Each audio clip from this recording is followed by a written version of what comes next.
Welcome to Get Real with me, Dr. Friedemann. If you want to live with greater purpose, authenticity, and empowerment, this is your time to upgrade your belief systems, unlock your true potential, and discover the endless possibilities of you becoming the creator of your life.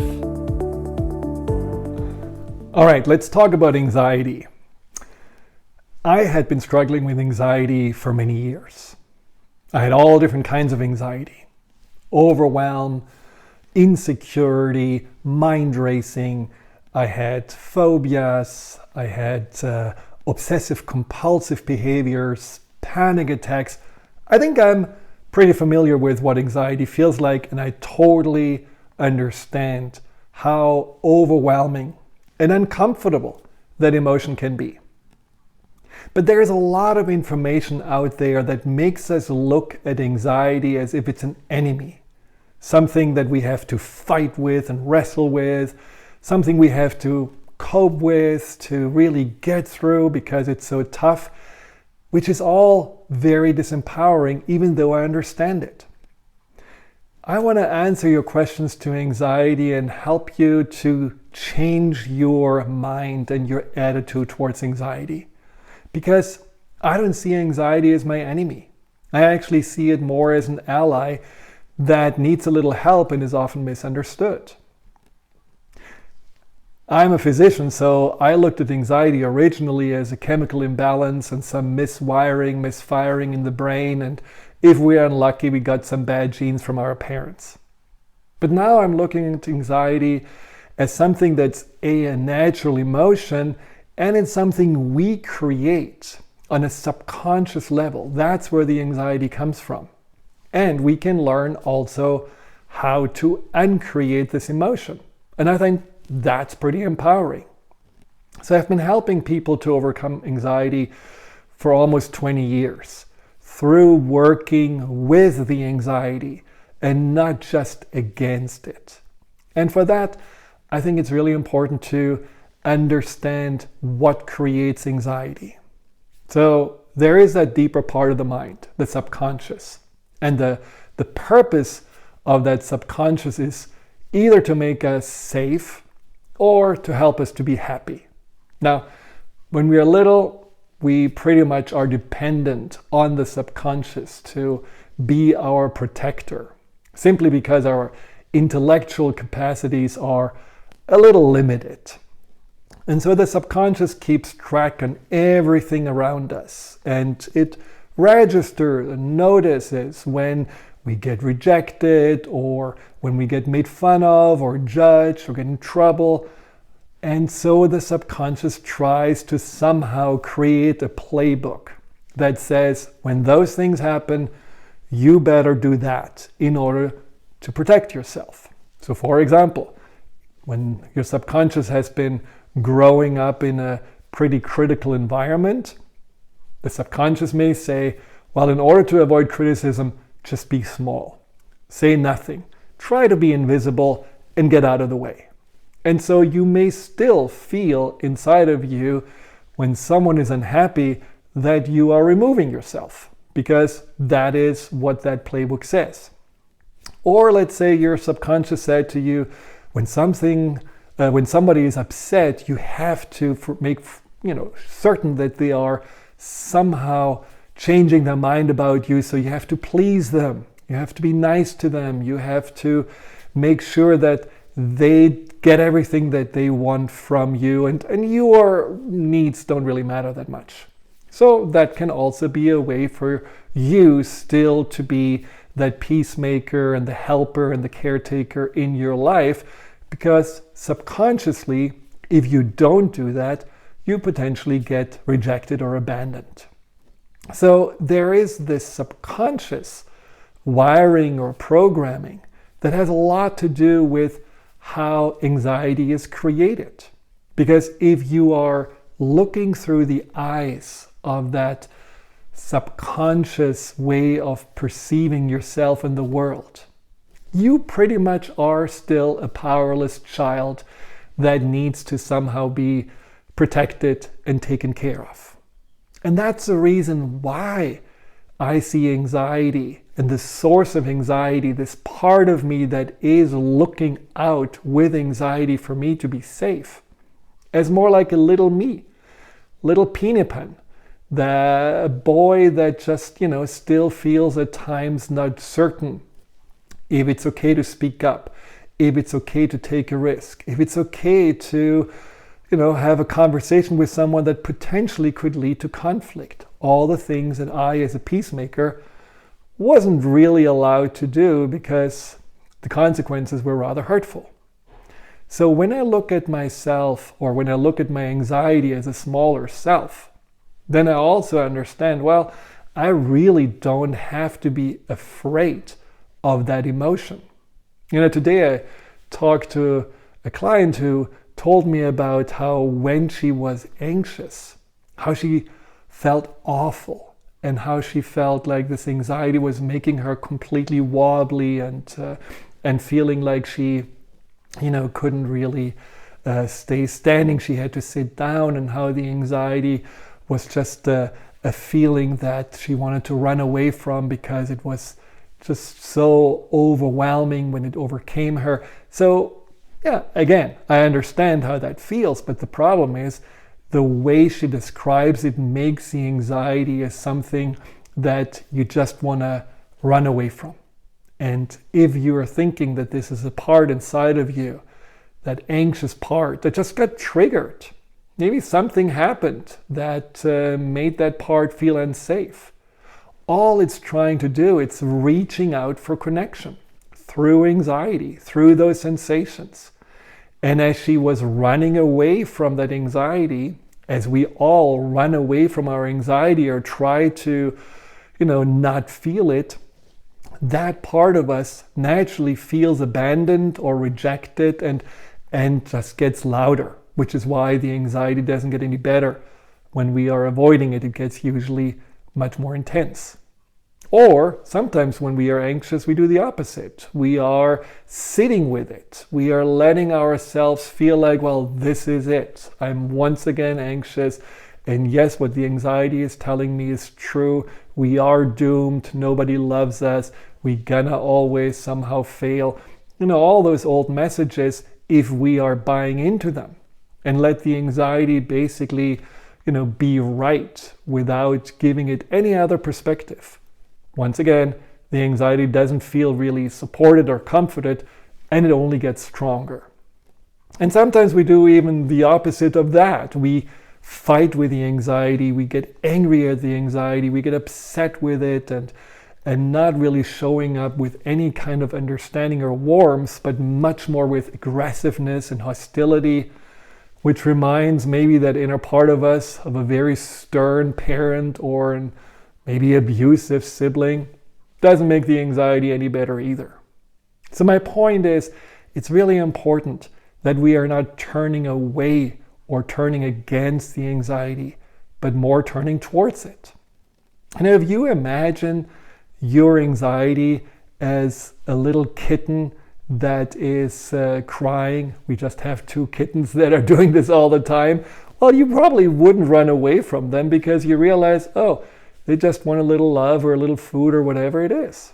And that is something that I feel like we can also imagine inside of us by shifting how we are relating to the anxiety. No matter how intense it may feel, just see it as something inside of you that pulls on you and wants some reassurance, some comforting, some sense of, I am not alone.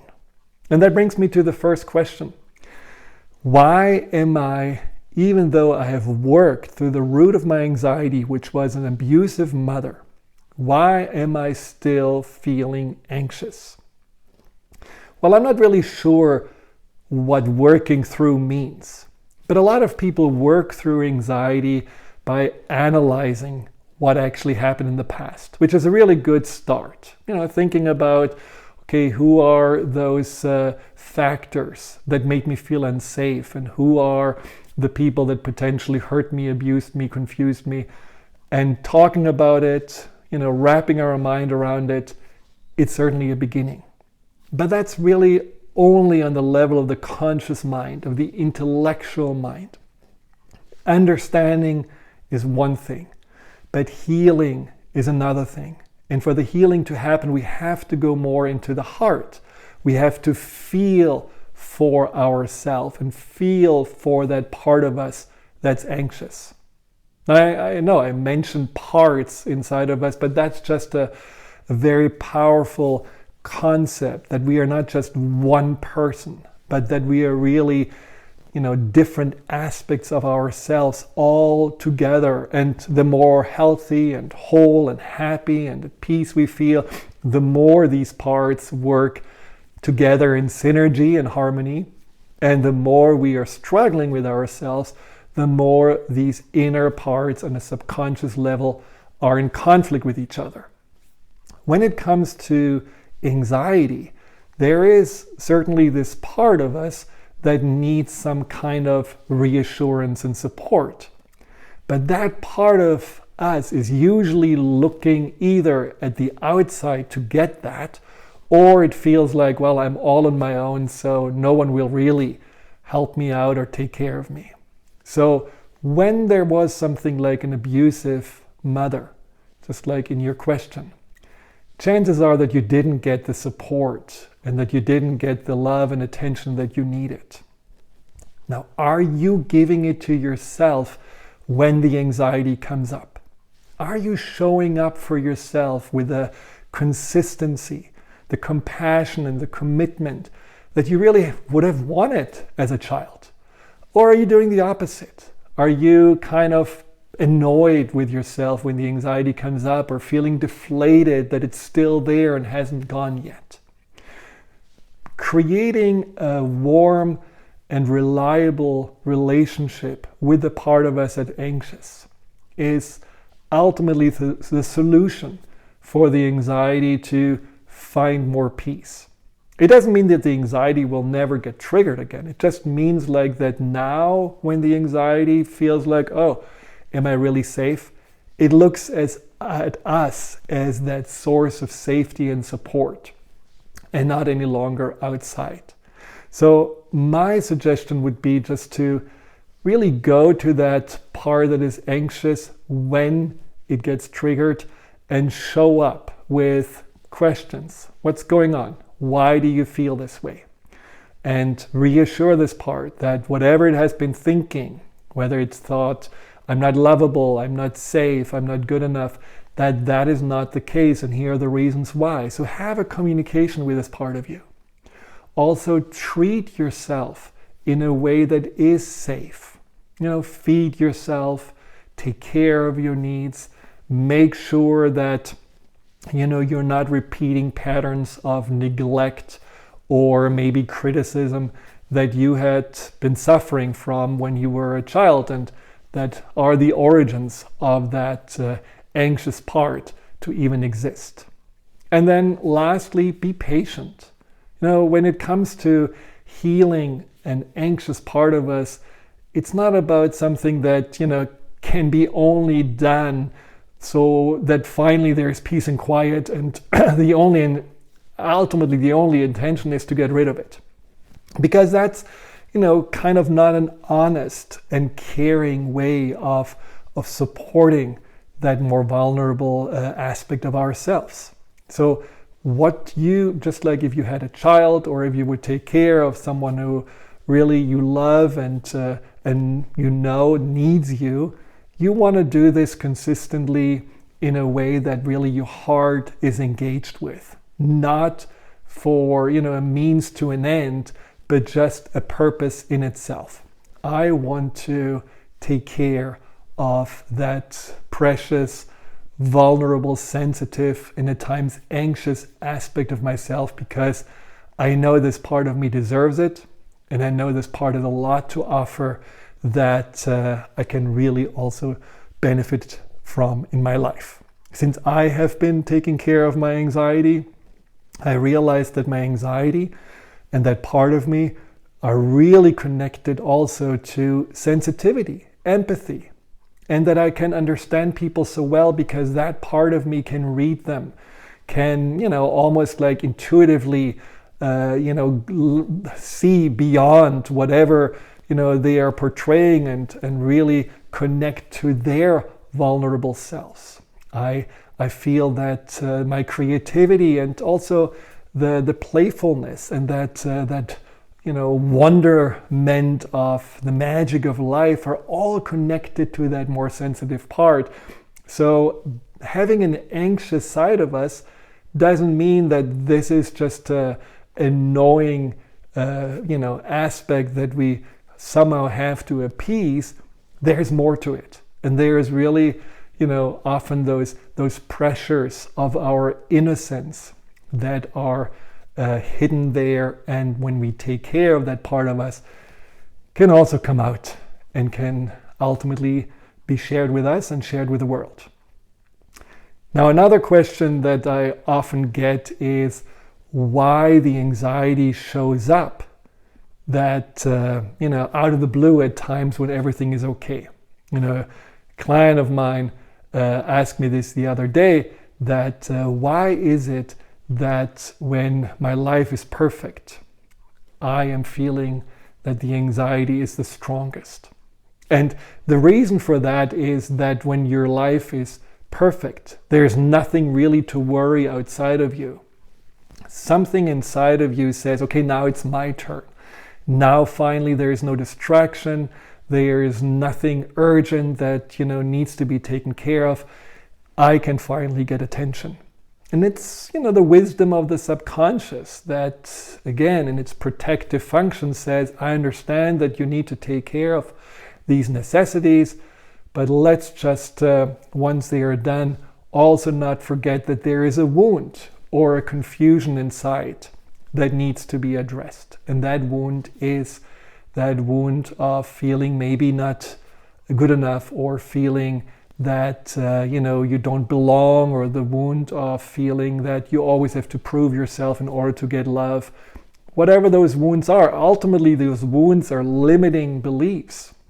And those limiting beliefs are not necessarily based on who you are, but more based on how you were made feel about yourself, or how you were made feel that the world is. And that stems often from your past. So I will talk in another episode about limiting beliefs and how we can change them. But it's a really important thing that we are realizing what that anxious part suffers the most from is really the misunderstanding on who am I and what's the world about.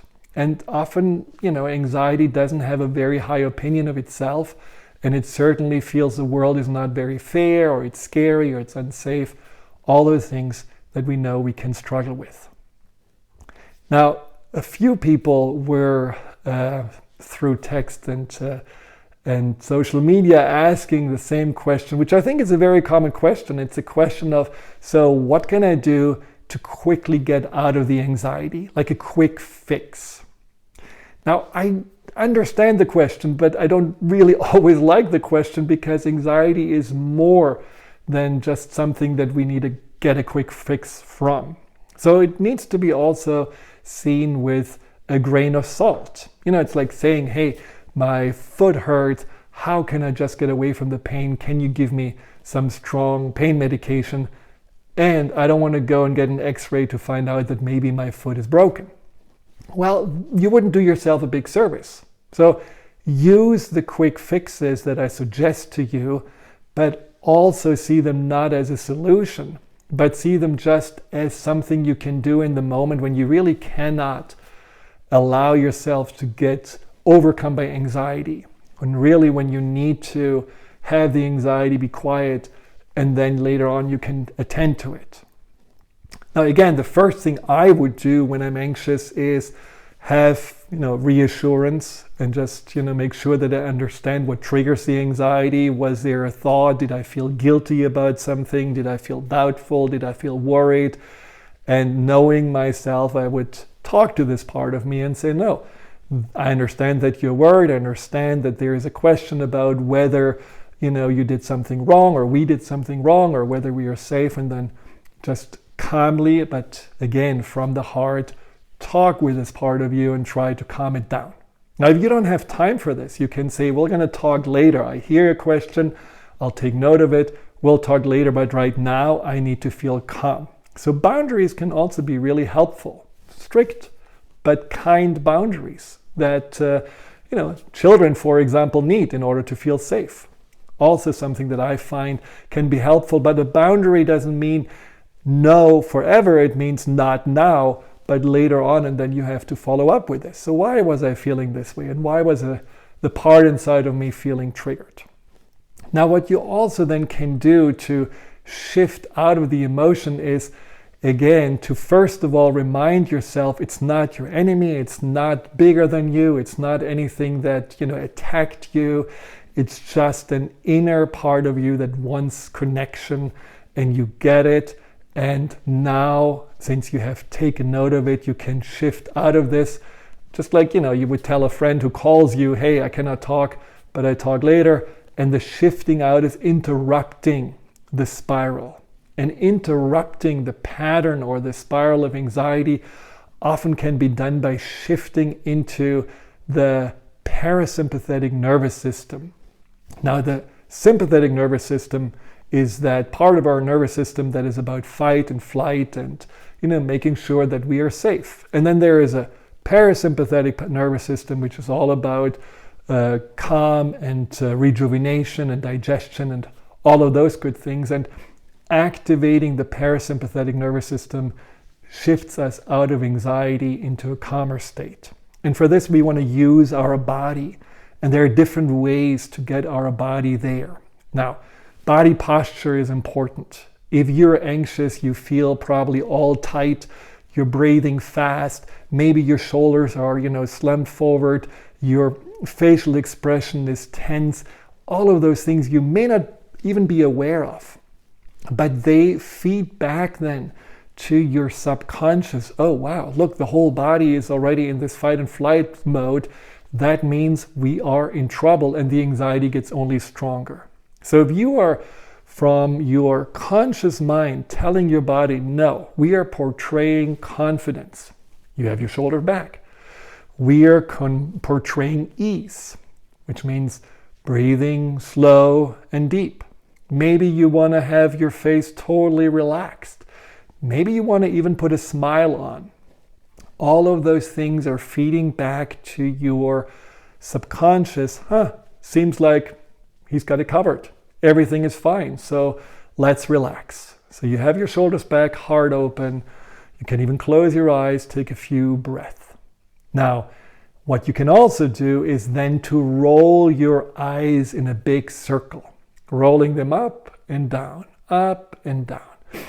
Especially when you roll your eyes like this, especially up, what happens is that you're activating the alpha waves in your brain. Alpha waves are the waves that happen when you are just about to fall asleep or when you're deeply meditating. So when you're rolling your eyes, somehow your brain gets stimulated to not be in that beta state of trying to, get away from something or control your emotions. It actually goes more into this relaxed alpha state. So roll your eyes 10 times. That helps a lot. Another one that is really helpful is to tap your upper lips. That stimulates the parasympathetic nervous system. To have your thumb up and blow on your thumb. Also something that is stimulating for your parasympathetic nervous system. I find it very helpful to breathe only through one nostril.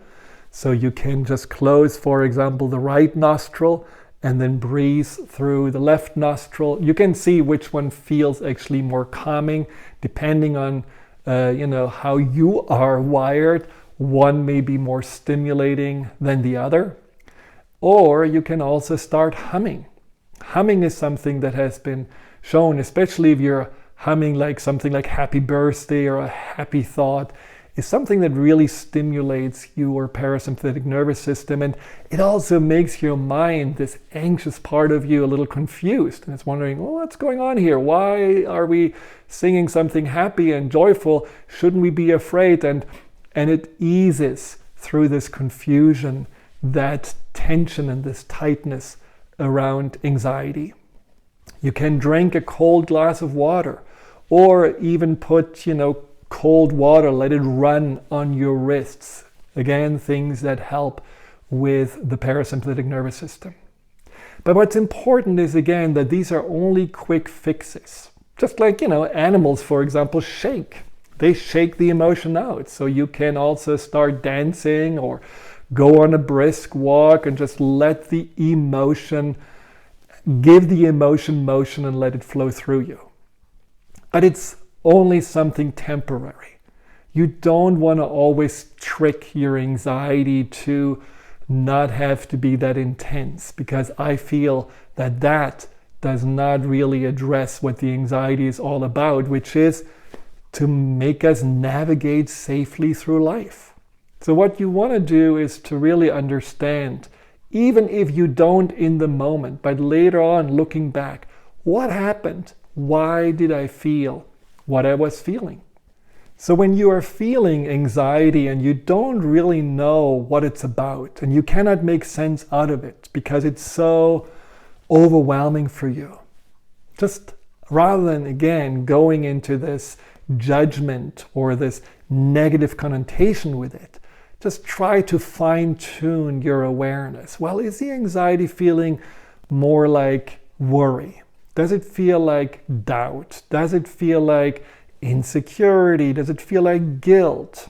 Does it feel like something that may relate right now to what happened around me? And so when you are going more into the understanding of that anxiety has different faces, different ways of express itself, and you are honing in more on what specifically the anxiety feels like, rather than one just big lump of bad emotion, then you can also understand, okay, so why do I feel guilty? What am I worried about right now? What am I doubting myself in? And that can help you connect the dots to whatever the subconscious part of you has been triggered with. Because it is about understanding that we often are so in our head. And while we are in our head, thinking about the past or the future or the plans and our to-do lists, our subconscious keeps track on things. It keeps track on things that we are not even consciously aware of. And so there may be something that you have experienced that your subconscious took very serious. Let's say you talk to your boss, and your boss, while you talk to this person, yawned twice. And your subconscious says, oh God, does it mean I'm not interesting? Does it mean that this person doesn't have any interest in keeping me in the company? Does it mean I get fired? All of those things can happen very quick, and you don't even notice them consciously. But as soon as you're home, sitting there at dinner, you feel this knot in your stomach, and you feel like something isn't right. What's going on? And this is when you can, just by asking the question, what specifically do I feel? And what happened during the day? And by communicating with your subconscious this way, get the answer, and then set the record straight. Whatever your subconscious is telling you doesn't mean it's right. Doesn't mean that your anxiety tells you the truth. In fact, it's very likely that your anxiety tells you a very, very distorted version of reality, something that just focuses on the bad and never sees the good, focuses on how you can potentially fail or get, again, rejected, versus why you are loved and appreciated for who you are. So that's your job as a conscious person, to step in and say, I hear your concern, but the truth is, ... We have been always very loyal and reliable at work. We usually hit it out of the park. The boss was really just tired because, the deadline that we just met. And even if I should leave the job or should lose the job, I'm going to find another one. Everything's going to be fine. Just come more from that calm and also compassionate and confident place. Even if you don't really 100% feel like it, just giving that anxious aspect of you that attention it needs in that moment. Just like a parent would come to a child and reassure the child when it's afraid of not being able to pass a test.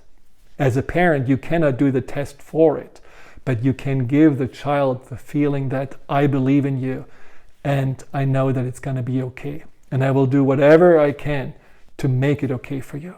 That's the attitude that you want to have when your anxiety or your insecurity comes up. Now I'm going to do another one of those answering questions because I just think we need to really change our relationship with anxiety, because anxiety seems to be like a constant for so many of us. Lots of people are talking about the anxiety epidemic, and I completely understand it because our whole world seems to be just, fraught with uncertainty and a lot of confusion. So naturally, the inner protector, the subconscious self, says, okay, this is not okay. And through anxiety, it tries to get our attention. But let's not see the anxiety as a problem. Let's see the anxiety simply as something inside of us that needs us to take care of it and not to fight it. Hi, Dr. Friedemann here. Thank you for tuning into my YouTube channel. If you're interested in learning more about fear and anxiety, here you'll find guided meditations, webinars, and interviews with some of the most renowned experts in the field of empowerment. Delve into the over 230 videos and more to come every week.